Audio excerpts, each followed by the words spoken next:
ஒரு சூப்பர்பான யம்மியான caramelise pudding பண்ணுறேன்.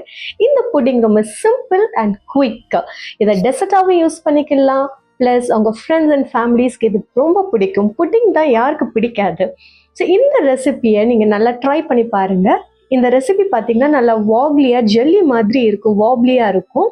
ஸோ இந்த ரெசிபிக்கு என்ன இன்க்ரீடியண்ட்லாம் வேணும் அப்படின்னா, பால் 1/2 லிட்டர் எடுத்துருக்கிறேன், நல்லா ஃபுல் ஃபேட் மில்க் எடுத்துருக்கிறேன், சீனி வந்து ஒரு 3/4 கப் எடுத்துருக்கிறேன். இது வந்து நான் ஹாஃப் அண்ட் ஹாஃபாக நான் வந்து யூஸ் பண்ணிக்கிட்டு போகிறேன் கேரமலைஸ் பண்ணுறதுக்கும் அண்ட் புடிங் பண்ணுறதுக்கும். சால்ட் வந்து கொஞ்சம் ஒரு பிஞ்ச் ஆட் பண்ணிக்கலாம் ஒரு ஸ்வீட் ரெசிபினால.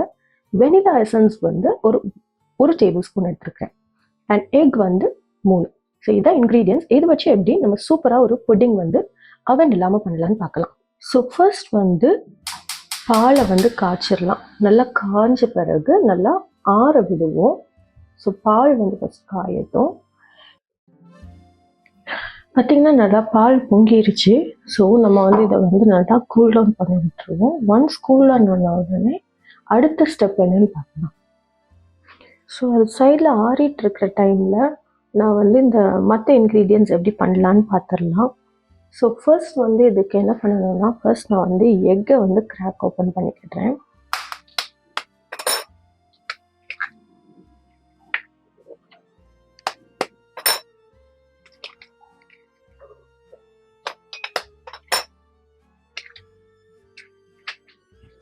குவார்ட்டர் கப் சுகர் வந்து ஆட் பண்ணிக்கிறேன். ஸோ மிச்சத்தை வந்து நான் வந்து சேவ் பண்ணி வச்சுக்கிறேன். இதை நல்லா பீட் பண்ணிக்கலாம்.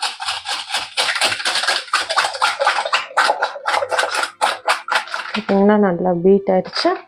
ஸோ இந்த டைம் வந்து நான் வந்து ஒரு பிஞ்ச் ஆஃப் சால்ட் நான் ஆட் பண்ணிக்கிறேன். அண்ட் இந்த ஒரு டேபிள் ஸ்பூன் வெனிலா எசன்ஸையும் நான் ஆட் பண்ணிக்கிறேன். இது வந்து அந்த ஃப்ளேவருக்கு, அந்த எக் ஸ்மெல்லாம் இருக்காமல் இருக்கிறதுக்காக நம்ம இந்த வெனிலா எசன்ஸ் ஆட் பண்ணுறோம். ஸோ ஒன்ஸ் இதை ஆட் பண்ண பிறகு இதையும் சேர்த்து நல்லா மிக்ஸ் பண்ணிக்கோங்க. ஸோ ஒன்ஸ் இது எல்லாமே மிக்ஸ் ஆன பிறகு பாலும் நல்லா வந்து ஆறிடுச்சு. ஆறின பால் தான் ஊற்றணும், இல்லாச்சுன்னா வந்து எக் வந்து அந்த ஹீட்லேயே வந்து குக் ஆயிரும். ஸோ நம்மளுக்கு வந்து அந்த திரண்டு அந்த ஸ்கிராம்பிள்ட் எக் மாதிரி ஆகிடும். ஸோ ஒன்ஸ் இது நல்லா ஆறின உடனே நம்ம வந்து பாலை வந்து இதில் ஊற்றிடலாம் வடிகட்டி. ஸோ பால் நல்லா ஊற்றின பிறகு இதை நல்லா ஒரு மிக்ஸ் பண்ணிக்கிடலாம். ஸோ இந்த இது ரெடி ஆயிடுச்சு. இதுக்கு ஒரு பேஸ் மாதிரி ஒன்று பண்ண போகிறோம், அந்த கேரமலைஸ் பண்ண போகிறோம்.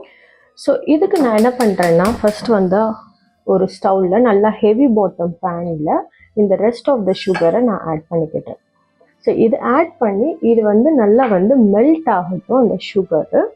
ஸோ ஒன்ஸ் இது மெல்ட் ஆன உடனே சைடில் நம்ம எவ்வளோ சுகர் ஆட் பண்ணியிருக்கோமோ அவ்வளோ அமௌண்ட் ஆஃப் வாட்டர் ரெடி பண்ணி வச்சுக்கிடுவோம்.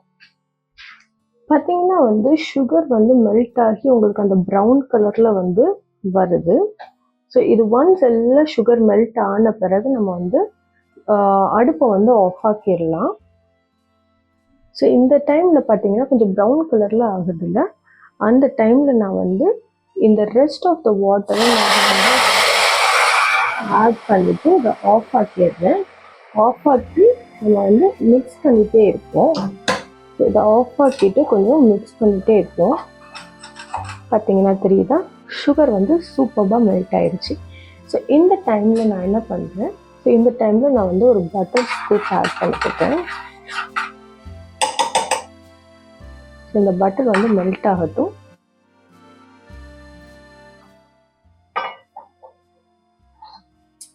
ஸோ இந்த ஸ்டேஜில் நான் வந்து இதெல்லாம் ஒரு மோல்டிங் பாத்திரத்தில் நான் ஆட் பண்ண போகிறேன். நான் இந்த பாத்திரத்தில் தான் நான் வந்து என்ன பண்ண போகிறேன்னா இந்த ரெசிபியே நான் வந்து செய்ய போகிறேன். ஸோ ஒன்ஸ் இது ஊற்றின பிறகு நான் வந்து கொஞ்சம் மோல்டு மாதிரி ஆக்கிக்கிட்டேன்.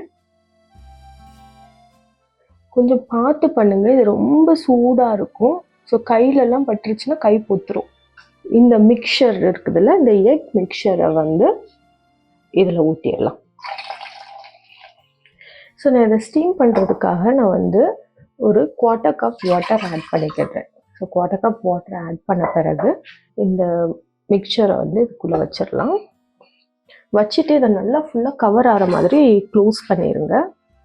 ஸோ ஸோ எனக்கு இது பர்ஃபெக்டாக வந்து ஃபிட் ஆகுது. ஸோ நான் இதை வந்து நான் க்ளோஸ் பண்ண பிறகு அடுப்பையும் க்ளோஸ் பண்ணிவிட்டு பார்த்தீங்கன்னா ஆவி வருதா. ஸோ இந்த டைமில் நான் வந்து குக்கர் விசில் போட்டு ஒரு 10 to 15 மினிட்ஸ் நல்லா சிம்லேயே குக் ஆகட்டும். ஸோ நல்லா கூல் ஆகிட்டு இதை வந்து ஓப்பன் பண்ணிடலாம்.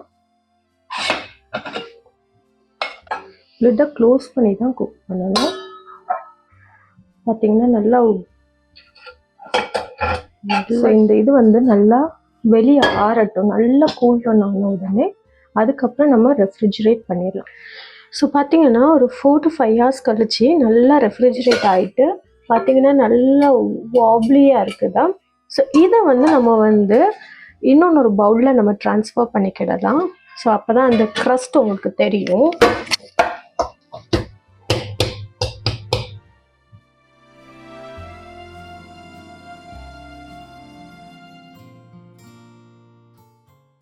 ஸ்மூத்தாக இருக்குது கட் பண்ணவே. ஸோ இதை வந்து அப்படியே நம்ம வந்து சூப்பராக ஸ்கூப் பண்ணி நம்ம சர்வ் பண்ணலாம்.